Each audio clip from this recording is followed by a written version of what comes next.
Yeah, welcome to this this webinar. So what we're going to discuss today really is some of the kind of thoughts and processes that you might put in place when you're stepping up from marathon or potentially shorter distances to ultra running.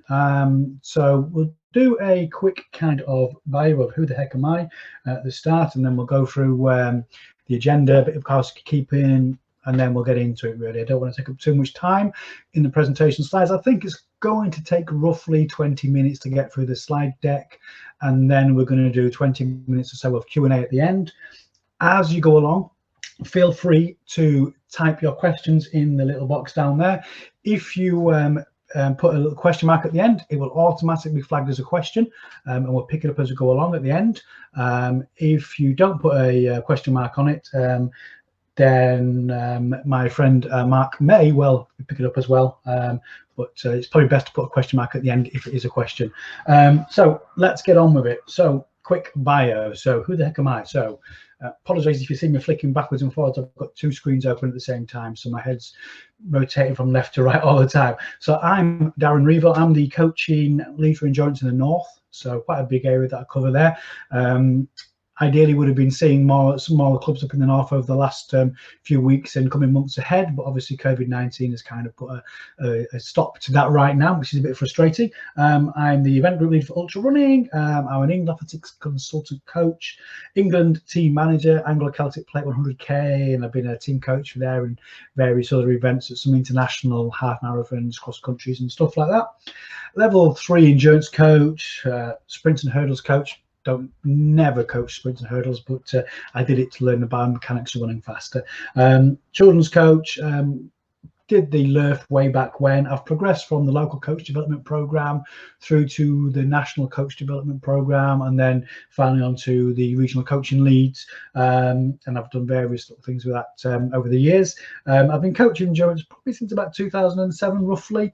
Before that, I was doing little bits of football coaching and that kind of stuff. So that's really a quick bio on me, but it's not really about me. It's about all this. What we're going to talk about. So quick bit of housekeeping at the start, some learning outcomes, and we're going to go into this a little bit of history, some typical progressions and non-typical progressions, difference in training and fueling demands. So it's not all about the slow run as well, some functional strength training and England and GB opportunities. So hopefully there'll be enough content in there for you guys and girls that, that will keep you quite interested. So yeah, let's get into this. So let's get into the typical kind of, spare me a second as I'm flicking two screens around at the same time, housekeeping. So again, I know it's difficult these times. If you can find somewhere quiet, it'll be great. If not, don't worry about it too much. If you can switch off distractions, mobile phones, if you're not using us, or your TV in the background, that'll really help. But again, don't worry if you can't. Make notes as you go along. That's really useful. I think if you've got some points you want to review. Again, these will be on the England Athletics website afterwards, so you can always go back and review this again anyway. So it's not, you know, if you do miss a point or want to go over a point again, then you've got plenty of ample opportunities in the future to do that. Again, ask questions, like I said there. You know, you can add a question mark at the end and it will be flagged as a question, so we will sit down there. I've put 10 to 15 minutes of Q&A at the end. I'm hoping we get more like 20 minutes, to be fair. It's down for about a 45-minute session, so hopefully we will get some good quality questions at the end. So learning outcomes. So we're looking to really discuss how we can sort of progress from the shorter distances. So, you know, I mean, a marathon is not short, but it's shorter than an ultra marathon. Half marathon potentially. We'll talk about jumping up from shorter distances than that briefly. Want to understand some of the key elements of training and nutritional demands of ultra running, how training the different energy systems can be beneficial, why functional strength training is important, and also, again, like we said there, some opportunities to represent England and GB for those at the sharper end of the spectrum, unlike myself. So let's have a look at a very brief overview of ultra running. So ultra races are contested over two different types of race modalities. So it's either over a set distance or a set time, typically.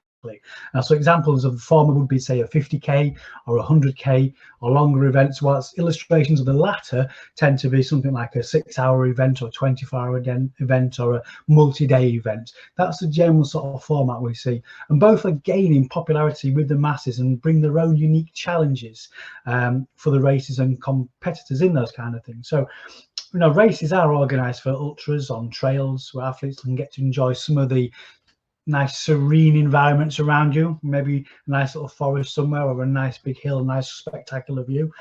Track, there are track events on there. I was recently over at Barry in Wales for the Barry 40. That's 40 miles on the track, so there are track opportunities there as well. Beauty of the track races is it's very flat. It's really easy to manage your nutrition. You can see your start and finish positions at all stages because it's there on the track. You get road ultras as well, so these can be, you know, run on sort of rural, quiet areas or even busy city streets sometimes. And some ultra races are going to be a combination of all of them, really. You know, you might have a finish on a track, you might have a part that takes you up over some trails, you might have a part that brings you through a small town or a village somewhere. So there's lots of options in there. We have things called FKTs, or fastest known times. Now these aren't officially recognised by the IAU, the International Association of Ultra Runners per se. However, an athlete will pick a route, such as maybe the Alopecia Trail, I can't even say it now, Alopecia Trail, in an attempt to run the fastest time over that particular route. And if he or she achieves that, then they'll be able to claim the FKT, fastest known time, for that route. So ultra running, really, in modern times, it was kind of seen as the kind of I guess, poor relation to marathon.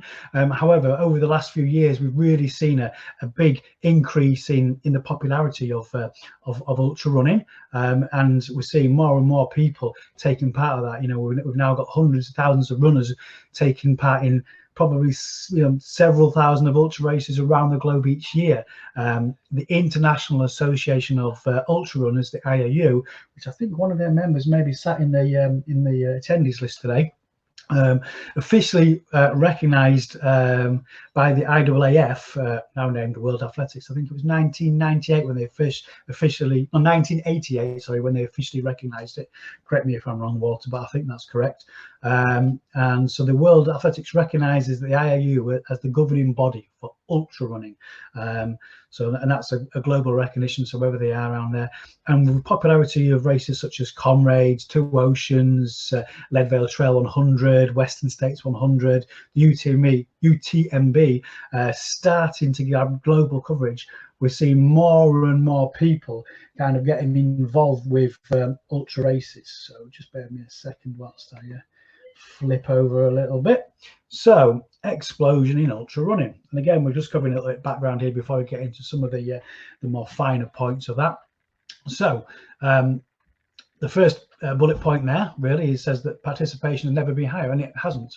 We can see now, just looking at a couple of bullet points down there, you can give some ideas of the kind of figures we're talking about. Now, this is from a study that was, I think, commissioned by the IAU and another third party to look at sort of the ultra running progression from the sort of 1996 to 2018, and it came out with some startling facts. And I think the most interesting one really is that female ultra runners are faster than male ultra runners. But let's not get too despondent, guys. We're talking about a distance over 195 miles. So what we tend to see is the longer the distance, the shorter the gender pace gap is. So if we look at a typical 5K, which isn't an ultra event, you look at those kind of gaps between men and women, and you're talking men generally being nearly 18% faster than a woman. In a marathon, you're talking sort of nearly maybe 11-12% faster. In a 100-mile race, the difference shrinks to just 0.25%. And in races above 195 miles, women are actually, or certainly during this study, are actually 0.6% faster than men. So kudos to you women out there. I'm not sure why that is. It may well be that they potentially get better pacing. I'm not sure. Lots of questions around that. Participation has increased by a staggering 1,676% in those 23 years. That's a phenomenal increase in running participants there. So it's something that I think a lot of governing bodies now are starting to take very serious now, the ultra running, whereas before it was kind of deemed as the kind of poor cousin, poor relation. Now I think they're starting to see that actually, there's a great demand for ultra events out there, so they're putting more and more support around it. And we're seeing more ultra runners competing in multiple events a year. So traditionally, way back when, you might do one a year. Now we're seeing runners do, 1, 2, 3 or more ultra runs in a year. Again, we've got more women doing ultra running now than ever before. Over that particular period, we've seen the sort of participation rise from 14% to 23%, and I think it's getting higher even more since then. I'd love to see a more up-to-date study, to be fair, but I'm sure that's will be proven to be correct. Again, the next one is quite an interesting one. Ultra runners have never been slower. Now that sounds really bad, doesn't it? But it's not as bad as you think. So there's many reasons around that, and we think that primarily it's around the fact that actually some of the distances we're getting now are longer and longer. So we've got more participation in longer events, whereas you go back 20 years ago and there were fewer opportunities to go for those extreme long distances. So that will, of course, skew the figures, as well as the popularity of it. We see more new and novice ultra runners, maybe less conditioned runners coming into it as well. So that also skews the paces around there. Again, we tend to see that runners improve their pace in the first 20 races, and then thereafter it tends to sort of stabilize. So after the first race, you might see somebody's minute-mile pace, average minute-mile pace, changing by roughly 17 seconds. After the 20th race compared to the first, you're looking around about 1 minute 45 seconds on average. So that's quite a good figure there. As we're seeing at the moment, and this was again based back in 2018, so it could be wrong now, but South Africa was the fastest nation for ultra running. Probably a lot of that is down to Comrades, because of course Comrades is a really big event in South Africa. It's really their London Marathon. I mean, you've probably seen it on the internet feeds and stuff like that. It's a hugely popular event, so you do get a lot of people training for that. Surprisingly, Sweden was second place and Germany in third place. And we're seeing a record number of people traveling abroad for ultra running events.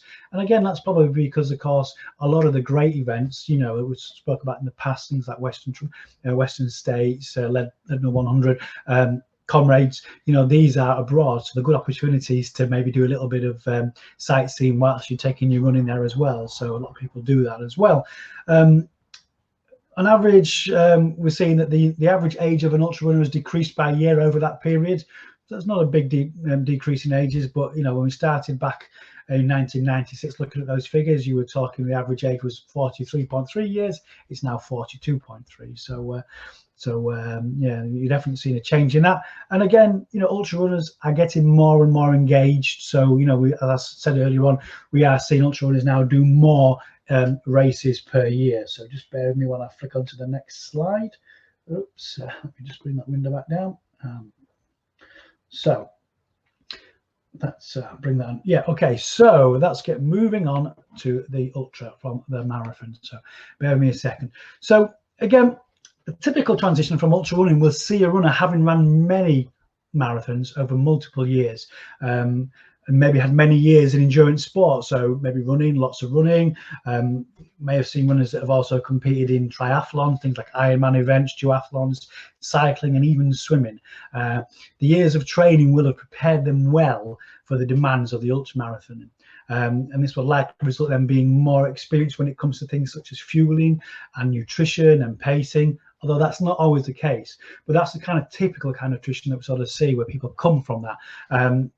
And marathoners will typically and logically transition to ultramarathons by tackling the shorter ultra distances first. So the 50k, the 30 mile, or the 6-hour event is really what is the traditional approach. So using an intermediate to advanced marathon training program, a seasoned marathoner can compete and and complete quite well a 50k road race. So if you're an experienced marathoner and you've got an intermediate to advanced marathon plan, just a little bit of tweaking, and you'll find that actually you'll be able to bring that through to your 50k relatively easy. The biggest difference, though, will be understanding the importance of pacing and fueling. So if you hit the proverbial wall at mile 20, the remaining 11 miles of your 50k will be very grim. Whereas you can often tough it out in a marathon. So, you know, you get to that 20 miles, that 21 miles, and you think, well, okay, I can just tough this out. You know, the physiological and psychological demands of the extra miles will make that extra challenging, and it'll likely see you walking in the last few miles, or in the worst case scenario, you may get the dreaded DNF. So this is really where the pacing and nutrition comes into its own, really, in that kind of stuff. And again, as I've alluded to in my previous slide, we're seeing a huge increase in participation of ultra races in the UK and globally. And we have many novice-friendly events, especially around the 24-hour in the UK, such as Thunder Run, Endure, Spitfire Scramble, etc. Whilst it's good that it does bring in some, it's good for the sport in whole, it does bring in some new challenges for the runners that are doing it, namely that we're seeing a large increase in new novice ultra runners competing in these longer events.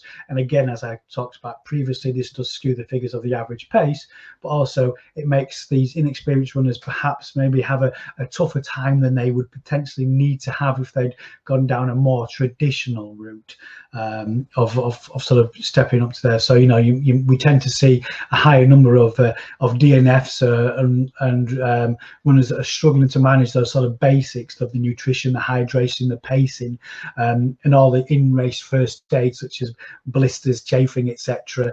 On those kind of more sort of weekend sort of events, 24-hour events, than you would do, say, a typical 50-mile or even a 100-mile race. So whilst a jump to longer races is not something I would necessarily endorse, it is something that we as coaches, you know, we're starting to see more and more on a regular basis. So with that in mind, we need to be ready to help us athletes to transition from their current distances, whatever that may be, up to their chosen distance. If the jump is very large, 10k to 50k, half marathon to 50 miles or longer, for example, I think we would spend at least a year preparing the athlete to cope with the demands of the extra training, the nutrition, the hydration, the pacing, all these important elements that they need to get right for stepping up.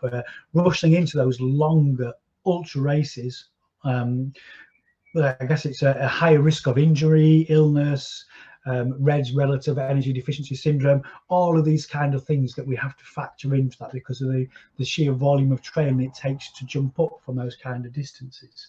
So let me take to the next slide.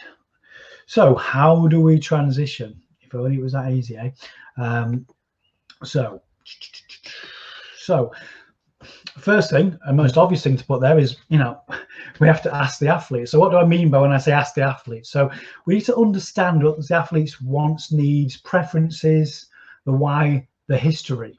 You know, without this, we cannot really understand and get a total sort of view of what's really the driver behind them wanting to jump up to that, because of course the demands of ultra training are significant. You know, it takes a lot of time, takes a lot of effort, and you need to understand, or the athlete needs to fully understand what it's going to take to do them. So we as coaches have to have an honest and open conversation with the athlete when they come to us and say, hey Darren, you know, I've run a couple of marathons, I now really fancy doing a 100-miler or a 50-miler.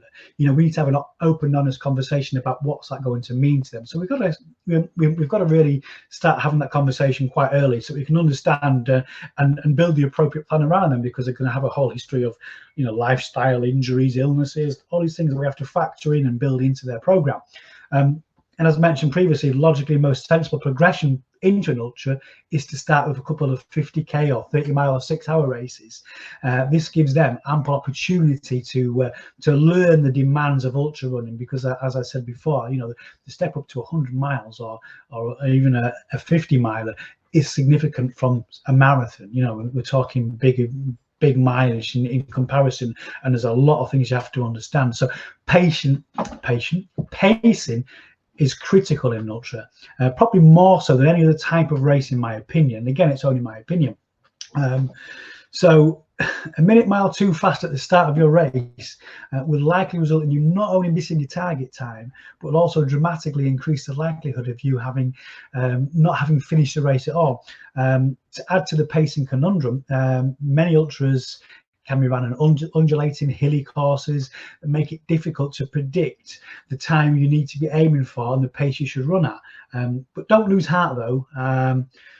As you become more experienced, you will learn to pace yourself better over the races. For those that are new to ultra and taking the first stab at the distance, I recommend taking an approach of, if you feel like you're running easy at the start, you're probably running too fast. So you have to remember that during those weeks and months of ultra training, you are often tired and carrying loads of fatigue, that sort of cumulative fatigue over that block of training. On race day, you likely feel much fresher. You'll have gone through a taper. To add to that, you're going to have the pre-race nerves and excitement. It's very easy to get carried away with the pacing and go out too fast. And you have to remember that those last few miles, from around mile 20 in a marathon, are for most runners about reducing the amount of time that you slow down, reducing the amount of your slowdown. Now imagine doing that for 11 miles instead of 6. It will most definitely feel very hard. So pacing is really the one big thing that we have to get I guess marathoners and shorter distance runners to understand when you're coming through to the ultras.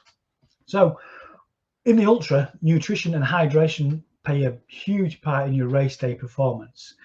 Also in your training as well, it's got to be factored in there. You'll need to eat and drink little and often. If you're a fat adapted athlete, it's recommended that you consume carbohydrates during the race. This, however, needs to be practiced in your training. You don't want to train on a low carb, high fat diet and then suddenly start shoving loads of carbohydrates into your body on race day. Taking that strategy will probably likely lead to some GI issues and frequent toilet stops. I always recommend that ultra runners train their gut during those longer runs. So that's your time to sort of develop that tolerance to your carbohydrates, because your nutrition is very individualistic. It's really, what works for one will not necessarily work for the next person, because it's all about your whole lifestyle, how you kind of synthesize and process things, and change from individual issues down to gut microbiotics and stuff like that. So there's lots of things that will feed into that. So that's one thing you have to be in mind. Another thing you have to consider as well is hyponatremia.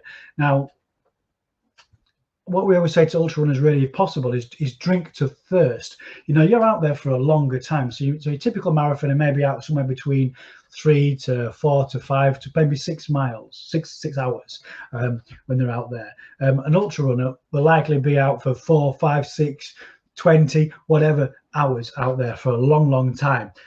It's very easy for that ultra runner to take on too many fluids. It's always recommend drinking to thirst. And I also have to bear in mind that if you're taking on gels or nutrition that requires water or fluids to aid digestion, that's also going to be factored into your overall hydration strategy. So you need to consider that, so don't keep necking loads of water, but make sure you're drinking to your thirst, because it's a big issue for you if you do take on too much. If you're running trails, you may need to practice running with poles. You need to be specific with your training. So if it's a hilly trail race, you'll need to get a good percentage of your training on hilly trails. Makes sense. I live in the flatlands near York at the moment. If I was to try to run a hill, it would destroy me, because I've not seen a hill in probably best part of a year. So you need to be quite specific in your training. And it's the same as well if it's if you've got a course that's very hilly, you need to practice your ascent and your descent, your climbing and coming back down. They're factors that you have to include in your training, because they're going to have a knock-on effect on your performance. Good news though is that it's really easy to do this in training, and even if you have no hills or trails near you, you can always, if worse comes to worse, use a treadmill for the hill sessions, or you can maybe find a local sort of overpass that takes you over a motorway or a dual carriageway somewhere, and you can do a few hill reps up there. Those kind of things you can factor in.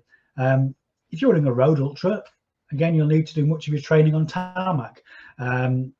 Races such as Comrades, for example, you'll need to callus the legs to cope with the up or down, because Comrades has years where it's an up year, so there's more climb, or years where it's a down year, there's more descent. You'll need to factor all those kind of things about your course specificity, really. And again, if your race is an overnight race, or a 24-hour race, 36-hour race, multi-day events, and you are running overnight, you need to factor that into your training as well. So be prepared to include a few runs where you get up early in the morning when it's still dark, or go out late at night when it's dark, and get used to the feeling of running when you're tired, running in the dark, running with a head torch, and all the associated fatigue that you're going to feel when you're running through the night. So let's click onto the next slide. Bear with me again while I change screens. So, training breakdown. Again, so it's not all slow miles.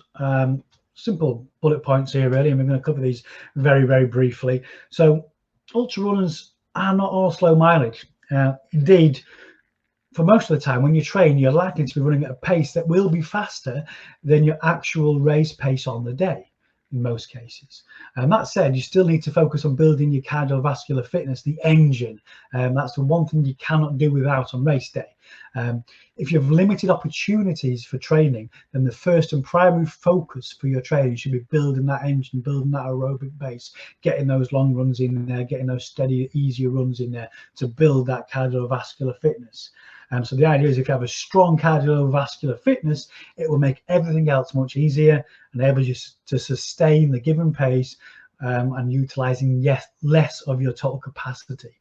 So it's really a given that. I think after building the engine, the next thing is to get the gut trained, and this is the most important factor that can influence that you can influence in your training. So again, this is what we do in our training. You make sure that you experiment and try maybe with some of your shorter runs earlier on, and as you get confident with that strategy, you then push that into your longer runs, test it out, make sure that you do that during your training.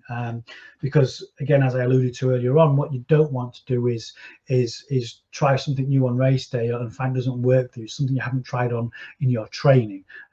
Because typically for most people, that's where you're going to see your biggest chances of a DNF, outside of maybe a physical injury, is something like a gastrointestinal injury. In fact, I'd probably argue that most people struggle to finish ultras with GI issues more than general kind of pulled calves or hamstrings and stuff like that. I think that's probably a bigger impact on your likelihood to finish or not thereof, and also to perform well. So you need to factor that into your training. And again, after that, really, I see the training demands for the course as being the next priority. As I said in the last slide, the course, if it has plenty of ascent and descent, we'll need to factor in the downhill running or climbing uphill into the training. Similarly, if the course is on the flat road in the heat of the day, you'll need to ensure that you build plenty of opportunities to train on road in heat, in warm weather. Again, if it's cold, same sort of thing, same sort of clothing that you're going to be wearing on the race day. You need to practice all of that, because if you've got a race that's a trail race, maybe you've got to wear all your baggage kit with you and certain kit requirements. Practice running with those on your training as well, because you don't want to find that actually you've not done that, and then you suddenly get to race day and you put your jacket on, you put your base layer on, you put your tracksuit bottoms on, and suddenly find that you can't run very well with them. It's not working for you. So these things are things that you can bring into that. So it's just about the course and its demands of the course, which also includes the clothes and the kit you're going to need to use for that. So if you need poles, if it's or if you need to have some extra trainers that have got better grip for trail or road, or then accordingly that needs to be factored in as well. And whilst, as I said there, we're running much of it at slower than lactate threshold, if you do have sufficient capacity in your training, you can add in some threshold training in the form of some tempo running or long reps, etc. This will really help you cope with the sudden changes in intensity of the race. So maybe you're climbing and suddenly the heart rate starts to spike a little bit. You'll cope with that better. Maybe there's a change in the race pace. You're competing with somebody else, and he or she suddenly puts in a bit of a spurt, and you want to keep up with them, or conversely, you want to put in that spurt, you want to attack the top of that hill and come down hard on the other side. These things will help if you can do that. And if it's done correctly, we should see an improvement in your overall running economy and the lactate processing, which will mean that you can go just a little bit harder for the same effort. But you need to bear that in mind, though, that with the exception for those that are chasing podium finishes, this is a nice to have for most ultra runners.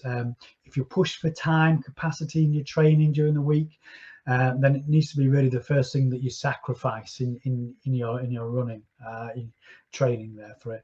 And again, talking about functional movement and physical prep, why is it important? These are things we often discard in our training, mainly because we often push for hours, but these are very important factors. So compared to the average club runner, your ultra runner will likely be amassing a significantly larger volume of training over his running career.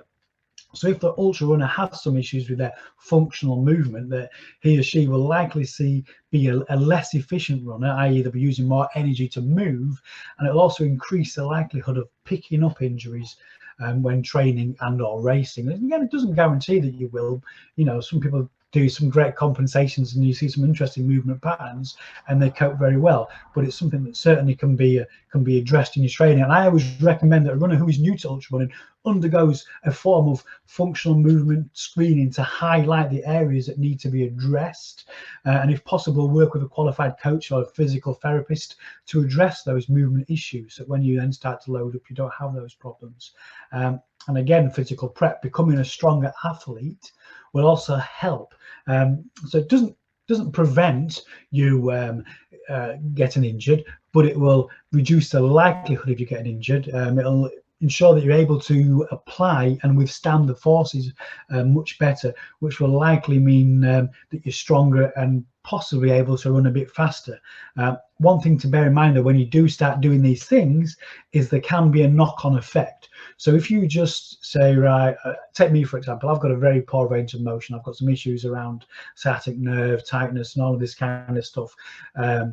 If I just started to do normal ultramarathon training and then did loads of physical prep and functional movement stuff, what I might see, and what I've seen it happen to athletes before in the past, is that my muscles start working properly. They're not used to taking that load, and suddenly I become injured. So bear in mind, when you start to address things like functional movement issues and physical prep, bring that in, that it needs to be done in such a controlled way that maybe for the first few weeks you drop some of the volume down in their training to ensure that the body can make those adaptations to the way those muscles work, and then start to bring the volume of the training up and the intensity. And that's probably it is a safer way to actually address it. And I have seen runners in the past who haven't done that and have added in some strength training and then quickly got injured and said, right, that's it, I'm not strength training again, because obviously it's bad for you.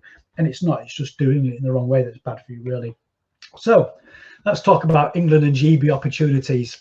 So for those at the sharper end of running, there are opportunities to get an England vest or a home nations vest as well at the Anglo-Celtic Plate 100k. That's run every year. It was due to be in March this year, but it's been postponed to September due to the coronavirus. And also there's opportunities to get GB representation at the 50k World Championships, 100k World Championships, the 24-hour World Championships, and the Trail World Championships, so the IAU International Trail Running Association World Championships. There is information available, I think, on both England Athletics website and also on British Athletics on the sort of standards needed for that. If you want to know more about that, feel free to email me. I'll ping on any more information around that kind of stuff. But typically, these are great opportunities that we see. For most people, they'll maybe get an England vest at the Anglo-Celtic Plate, and then they'll go on to further representation at GB level thereafter. So it's something that's worthwhile bearing in mind if you're at the sharp end of running, really.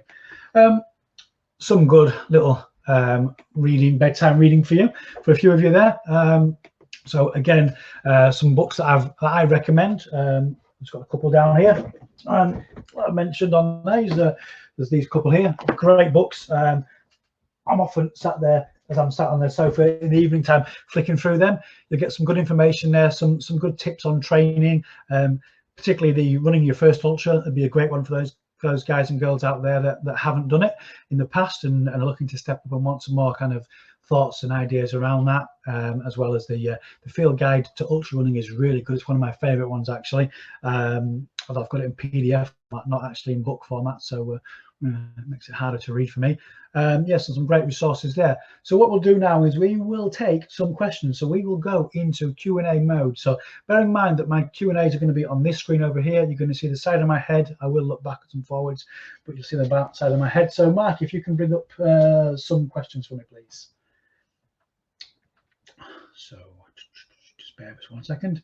Okay, so this is one from Helen Pickford. As ultra running participation is increasing, what is EA going to do to help with the influx of ultra running? For example, integrating training advice plans into Curve, FC. I'm not sure what's the anyway. Yeah. So what are they going to do? Great question. I'm not really sure what plans they've got to do in relation to the actual curriculum for coaches. However, there are plenty of CPD opportunities available for ultra coaches out there or people that are interested in ultra running. Me being the event lead for that now, and we were hoping this year to put on 3 or 4 little workshops around the UK based around ultra running and bringing in some additional stuff around functional movement, nutrition and stuff like that, which would have been ideal opportunities for some extra sort of CPD relating to actually ultra running. However, unfortunately, this COVID-19 global pandemic has meant that we've had to put that to one side, and we're doing it all now via webinars such as these. However, hopefully once we come out of that, we can then start bringing those forward and bringing more into that. So really that's how that's going to be addressed. It's going to be CPD content on top of your existing kind of coaching qualification. Hope that kind of answers your question, Helen. So one from Jason Cherryman. You mentioned slight tweaking of a marathon plan. Could you expand on this? As I understand, people train for the marathon in very different ways. Yeah, so I mean, I guess the biggest difference you're going to see in the marathon to the ultra marathon really is probably depending upon the demands of the race you're running. This is the big thing. There's so many different races and opportunities in ultra running that it's not as simple as saying you just need to do this to this. But let's talk about, say, an example of a marathoner going from a marathon to a 50k. So we're talking that 42k to 50k. So we've only got 5 miles more, that extra 8k. So what would we do there? Well, typically we'd look to kind of get a little bit more volume in their training. So if that person, say, was typically running 40 miles or so a week in their training for their marathon, including their long runs, we'd look to kind of increase that volume a little bit more, maybe shift the focus away from some of those harder, faster speed sessions and make them more specific to kind of longer, more kind of tempo-based speed stuff. Those longer runs, maybe a couple of back-to-back weekends where you're running longish on the Saturday and longish again on the Sunday. Again, I wouldn't do them every weekend because for the inexperienced ultra runner, they're going to find that fatigues them too much. Maybe every second or third weekend, you'll have back-to-back days where you might do say 18 at a reasonable clip on the Saturday, and then you might go and do say 20 or even 24, 25 at a slower pace. But definitely those back-to-back days would help, but I wouldn't do them every weekend for the inexperienced ultra runner, because he or she may find that's just too much. They're never going to recover and they're just going to be overloaded in the end. So that kind of makes sense. If it's longer stuff, you have to really factor. There's lots of different things we'd have to do with that really, but that's for the 50k kind of stuff. Okay, what we got next? One from Martin Hulbert. Any recommendations on training guides, resources for those trying to be competitive at the 100 km to 100 mile races?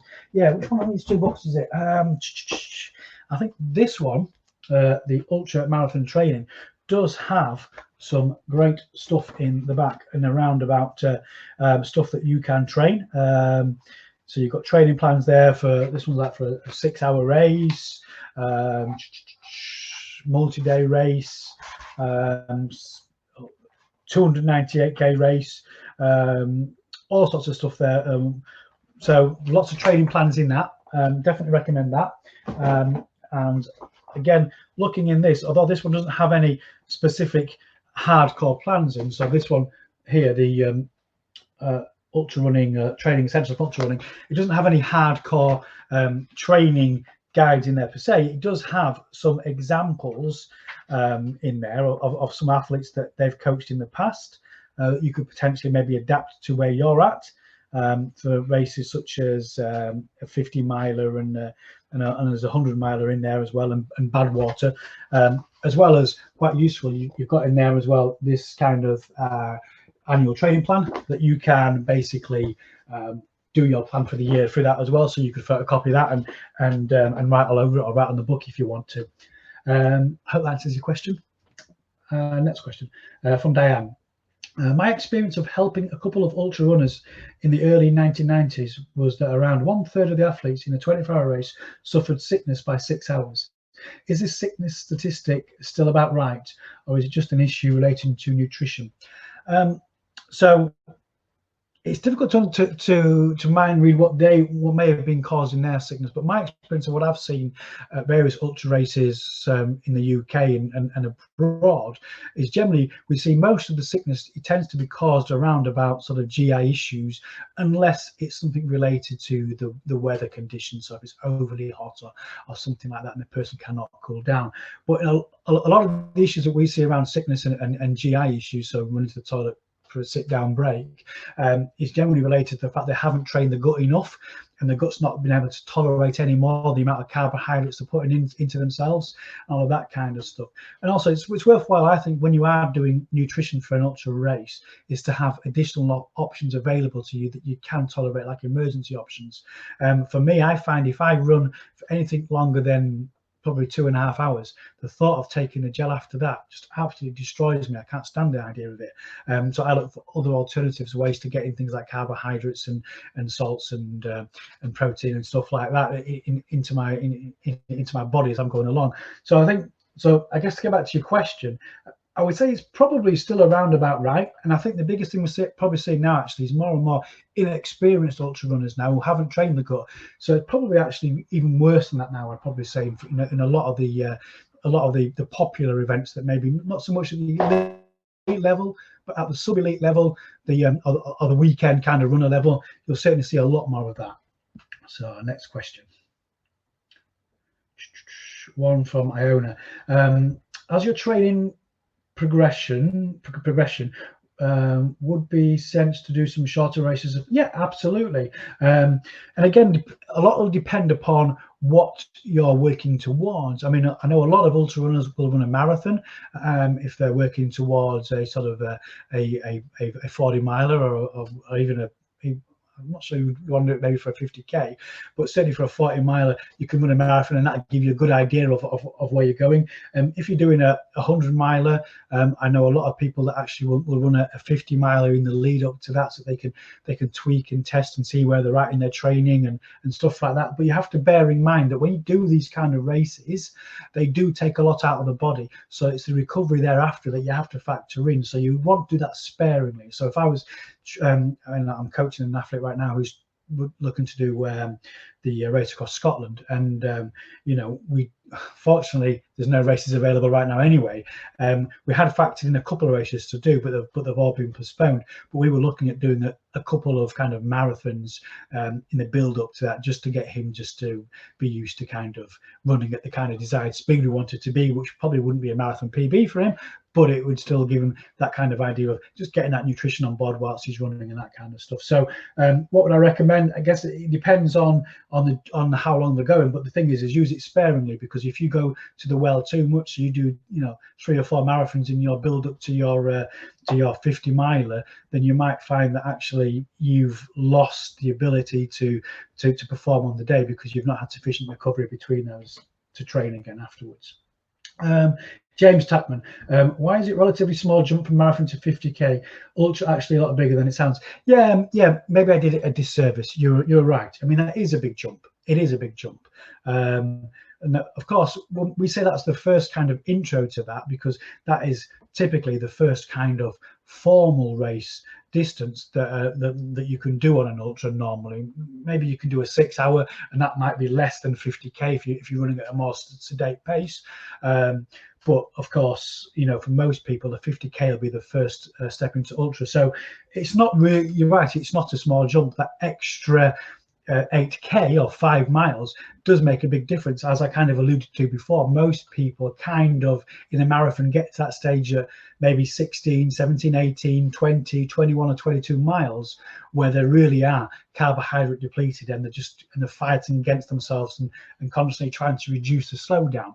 And of course, you add on that extra 5 miles to that, and suddenly that, you know, that last 6 miles becomes 11 miles or 8 miles, or depending on where it arrives on your fitness, could be even longer than that, could be 13 miles.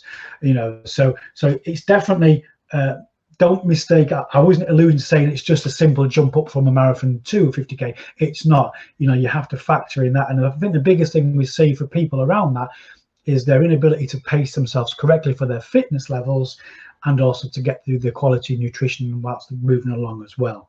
But you're right. I mean, it is bigger than it sounds. You're definitely right there, James. So one from David. What about faster than threshold pacing training, as that would also contribute to running economy? It does indeed, absolutely. And again, this one was really tailored towards those people that are maybe less experienced in ultra running.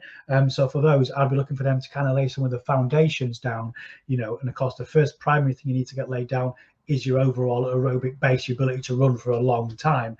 The second thing is to train the gut. The third thing is to start thinking about things like your pacing and that. But that to me is always the probably the last thing you add to your training if you've got limited time.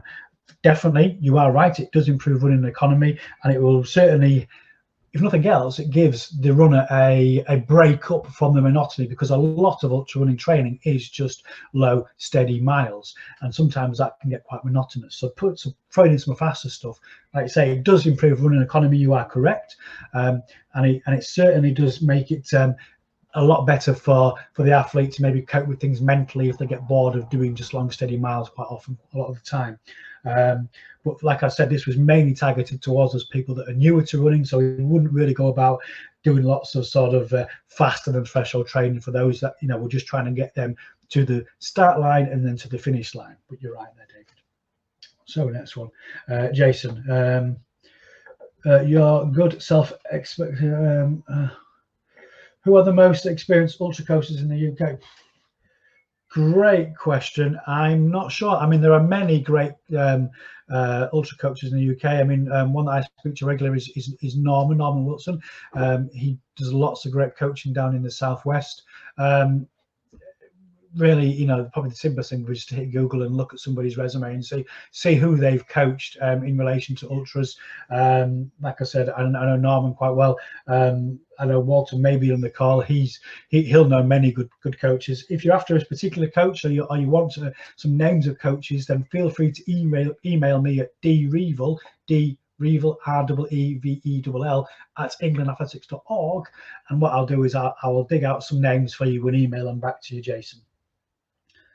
So one from Dan.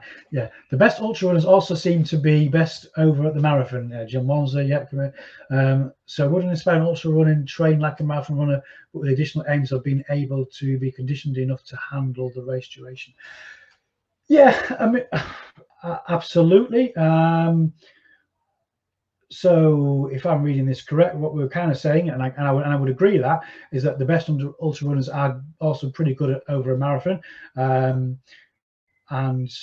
we're saying that they want to add in some additional conditional training just to handle the extra duration. Yeah, so like I said before, you know, you can take a marathon program and you can take particularly an advanced marathon training program that's probably going to have a reasonable volume of miles of 80 and 90, even 100 miles a week, and just tweak that around the specificity of your particular event you're running for. So you may make those long runs slightly longer, or substantially longer if it's a longer race, and again tweak it towards the demands of the particular course you're running. But yeah, absolutely, you know, you take those advanced marathon training programs where you've got that high mileage, and that's going to really prepare you quite well for marathon, because if you're able to run 120 miles a week, you're going to be able to quite easily convert back to a marathon and run at a reasonable good clip, because you're going to have probably a great deal of strength in the legs from all the running that you've done. You're going to have a great aerobic base, and hopefully if you've done some threshold and the advanced stuff, we'll have some faster than threshold running in there that will convert nicely across into the marathon. Next question then. Robbie Simpson, are there any guidelines on how long the longest would be to relative to distance, and so should they be done at target pace intensity? Great question. I'd say for the novice runner that you need to be quite sparing on going to the full race distance. You've got to understand that you still need to be able to amass those time on your feet. So for argument's sake, if I'm looking at somebody who's training for a 50 miler, I'm going to have them maybe doing some 3 and 4 hour runs on a weekend, maybe in back-to-back days, shorter 1 week, longer the week after, that kind of stuff. Guidelines, I think it depends very much on the individual athlete. It's very easy saying, well, we should only go 1/3 or 1/2 or 2/3, depending upon the individual distances that we're talking about. But of course, it's very unique to the athlete and their history. So, one athlete may be very inexperienced, and you have to be very, very careful around that. You might have another athlete who's done multiple ultras, multi-day ultras, very experienced, already runs 120 miles a week. For those, you can probably give them a lot more volume to do in their, getting closer to their longest run. So if they're dropping down from a 100 miler to a 50 miler, they're going to get quite close to covering that distance in their training and their long runs in the odd week now and again. As in relation to race intensity, again, depends on the runner and what they're able to cope with, really. One from Noel there. I've seen an article which suggests arterial fibrillation was becoming more common amongst ultra runners, particularly amongst those who are less trained. Yes, I've read something similar in the past myself. Now, I'm not a qualified doctor, so I can't really give too much information on that. What I will say is I have read similar stuff, and I think generally it comes across in endurance runners generally, or endurance athletes generally, that because, of course, we do a lot more training to our muscles. Our heart is a muscle, and therefore we do see changes in the actual heart structure around that. But again, I'm not a doctor, so I'm not qualified to give any particular advice around that, so take whatever I say around that with a huge pinch of salt. Okay, so that's a question. One from Viv. Hi, Viv. Do you think ultras are better for older runners than trying to hammer out 10Ks at max effort? Absolutely. No, it depends on what your preference is. That's to be fair, right? As we get older, we slow down. Of course, we slow down. So a lot of people, as I kind of alluded to, they tend to migrate towards the longer distances as they get older. So typically, if you're looking at in a Harriers club, so an athletics club, you're going to see young juniors bashing out 800 meters, 1500 meters. As they get older, maybe going to 3000, then to 5K, then to 10K. As they get older and older and older, they look at half marathons. As they get older, marathons. People, as they go slower, they tend to want to automatically shift to longer distances because they find the intensity of those paces quite difficult to cope with on the faster runs. So it's definitely something that I think we're seeing more and more runners moving to as they get older. Is it better?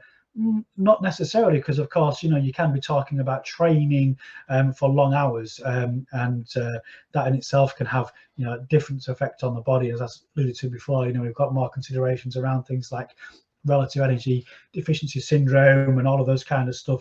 Again, increases the likelihoods of injury because of the sheer volume of miles that you may be doing in your training compared to a 10K. Although the 10K you may be applying more forces, but you've got less volume. In the ultramarathon, you've got a lot more volume. So it's really horses for courses, I guess. One from Kath. For athletes stepping up, I recommend focus on time on feet rather than distance. Is there a more technical way of pushing this type of advice? Yeah, so generally, if it's someone that's stepping up from a marathon, depending upon what his or hers marathon time is, will depend upon what I kind of say. So I tend to work towards time. For those people, similar to that time on your feet, where I was saying, right, okay, so what we've got to do is, you're planning to do a 50K that's going to take you 8 hours to do, for argument's sake, and I'm just plucking a figure out of there. So we need to be able to have you in a situation where you can be prepared to be on your feet for 8 hours. Of course, I'm not going to send them out for an 8-hour run because that would just be foolish. It would absolutely destroy them. But what we're going to do is we're going to build up over the weeks periods of time where they're on their feet longer and longer and longer. So maybe get some 4-hour runs in there, 4.5-hour runs at a very easy time on your feet kind of pace, where they can practice their nutrition and all of those kind of stuff. So is there a more technical way of putting it? Possibly not. I'll just say, I mean, I tend to use the words time on your feet because we're trying to just basically build the aerobic engine and sell it that way, really, I suppose. Next question, if you've got any more.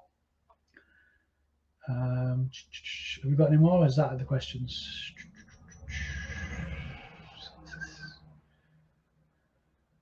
Let's have a look. Okay, so I think we're up for time now. I think that's time because we're very, very close to it. Let me just bring back to the slide deck 1 second. Anybody got any extra questions, email them to me. I will come back to you. I do promise that. So if you email me, may not be straight away. I'm busy with other stuff at the same time at the moment, but I will come back to you. Quick thing about what next. So there are some further coaching opportunities and CPD events on the England Athletics website. So you look for that particular link there. So englandathletics.org/coaching. Visit Athletics Hub. There's lots of great resources being added there daily. You know, lots of these webinars. This webinar will be online probably in 2 or 3 or 4 days. There's lots of stuff being added daily on there. Again, ultra running queries, you know, feel free to send an email to me at Darren Reevell at englandathletics.org. And that's pretty much all I've got to say tonight. Thanks for your time, folks. I really appreciate you taking the time out to attend these webinars. It's really useful to get your feedback. If you've got any other content you want to see coming up on webinars, let me know as well. Send an email through to me. I am planning to do some more. I've not put them up yet, but we're looking at some ones around the subject of strategies for fueling for your ultra, managing a multi-stage day event, running a trail ultra, running a road ultra, running a track ultra, and ultra is more than just slow miles, but we'll go a bit more in depth around the sort of performance spectrum around that, as well as maybe doing a 30-minute sort of ultra running Q&A where you can just fire questions and we'll try and get answers to you. So look out for those ones coming over the coming weeks. But yeah, thank you very much for your time tonight, folks. I hope you found it useful. If you've got any questions, feel free to email me. I will come back to you. And again, once again, thanks for your time. Stay safe, look after yourself, look after your family.